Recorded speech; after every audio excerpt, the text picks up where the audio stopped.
যে হারে গরম পড়েছে সেই গরম থেকে বাঁচতে আজকে চলে গেছিলাম চিল্ড। চিল্ড একটা দোকানের নাম, হ্যাঁ ঠিকই শুনেছো, যেটা হয়েছে চুচুড়ায়। অ্যাড্রেসটা লাস্টে বলে দেবো। তোমরা কে কে এখানে খেয়েছো কমেন্ট সেকশনে কমেন্ট করে জানিও কিন্তু। আর থ্যাংক ইউ অর্ঘ জায়গাটাকে সাজেস্ট করার জন্য। আর গিয়ে এত সুন্দর অ্যাম্বিয়েন্স দেখে কিন্তু সত্যিই ভালো লেগেছে। এখানে বিভিন্ন টাইপস অফ মকটেলস, তারপরে বিভিন্ন টাইপস অফ আইসক্রিম, মিল্কশেক পাওয়া যায়। আমরা গিয়ে নিয়ে নিয়েছিলাম এখানে একটা ম্যাঙ্গো মিল্কশেক, একটা কেশর বাদাম মিল্কশেক। তারপরে নিয়ে নিই রিফ্রেশিং এর জন্য কালাখাট্টা, আর আমি নিয়ে নিই একটা স্নো চকলেট আইসক্রিম, যেটার ডেকোরেশনটা এরকম। সংকেত খেয়েছিল ম্যাঙ্গো মিল্কশেক, ওর ম্যাঙ্গো খুবই ফেভারিট, তাই জন্য ও এটাকে রেট করে যাচ্ছে 9.5 out of 10। Or mango milkshake দারুণ লাগে, সত্যিই মিল্কশেকটা খুব সুন্দর করেছিল।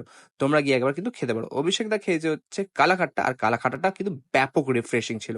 তোমরা গিয়ে ট্রাই করতে পারো। আর দেবলিনা খেলে হচ্ছে বাদাম মিল্কশেক, যেটাও দারুণ ছিল। আর আমি ট্রাই করেছিলাম আমার ফেভারিট চকলেট, তাই চকলেট আইসক্রিমটা আমি ট্রাই করেছিলাম, যেটার উপরে হোয়াইট চকলেট দিয়ে গার্নিশিং করা ছিল আর কিছু পরিমাণ নাটস ছিল, যেটা দিয়ে খেতে কিন্তু দারুণ লাগছিল। তোমরা কি এখানে খেয়েছো কমেন্ট সেকশনে কমেন্ট করে জানাতে ভুলো না। তোমাদেরকে অ্যাড্রেসটা বলে দিই, অ্যাড্রেস হলো এই একদম চুচুড়া বাসতলা মোড়, তার ব্লু ডায়মন্ডের ঠিক পাশে এই দোকানটা। দেখা হচ্ছে পরে ভিডিওতে, টাটা।